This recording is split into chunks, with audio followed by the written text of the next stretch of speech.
বাড়িতে এই ছোট্ট গাছটি রাখলে খুশি হবেন ধনকুবের, থাকবে না কোনো অর্থাভাব। বাস্তুশাস্ত্র সাধারণত শক্তির ভিত্তিতে কাজ করে থাকে। বাড়িতে ইতিবাচক শক্তির সঞ্চার বজায় রাখার জন্য বাস্তু মেনে বাড়িঘর তৈরি করেন প্রত্যেক। পাশাপাশি বাড়ির প্রতিটি জিনিস, আসবাবপত্র ইত্যাদি বাস্তু মেনে রাখেন।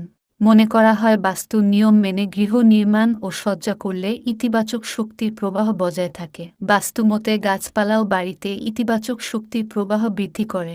এই শাস্ত্রে এমন একটি গাছের উল্লেখ পাওয়া যায় যা বাড়িতে রাখলে কুবেরের আশীর্বাদ পাওয়া যায়। কোনো গাছ বাড়িতে রাখার পরামর্শ দিচ্ছে বাস্তুশাস্ত্র, জেনে নিন। কুবেরকে প্রসন্ন করতে পারে এই গাছ। কুবেরকে সন্তুষ্ট করার জন্য বাড়িতে ক্রাসুলা গাছ লাগান। বাড়ির উত্তর দিকে এই গাছ লাগালে কুবের প্রসন্ন হন। শাস্ত্রে উত্তর দিকের অধিপতি কুবের। এই দিকে ক্রাসুলার গাছ লাগালে পরিবারের সদস্যদের আর্থিক পরিস্থিতি সুদৃঢ় হয়। পরিবারের সদস্যরা আর্থিক সংকটের মুখে পড়েন না। এছাড়াও এই গাছটি কোষ্ঠীতে শুক্রের পরিস্থিতি মজবুত করতে পারে। বাড়ির বারান্দায় বাস্তুশাস্ত্রের নিয়ম মেনে ক্রাসুলার গাছ লাগানো উচিত। ক্রাসুলা গাছের সঙ্গে জড়িত পৌরাণিক তথ্য।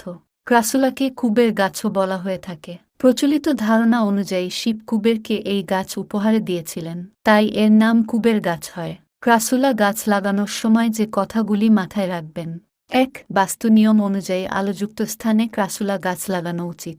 অন্ধকারে এই গাছ লাগানো শুভ নয়। ২. নির্দিষ্ট সময় অন্তর অন্তর ক্রাসুলায় জল দেবেন।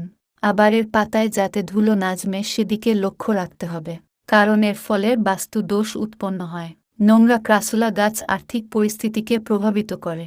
৩. ব্যবসায় উন্নতির জন্য ক্রাসুলাকে বিশেষ মনে করা হয়। ব্যবসায়ী জাতকরা ক্যাশ কাউন্টারের পাশে ক্রাসুলার গাছ রাখুন।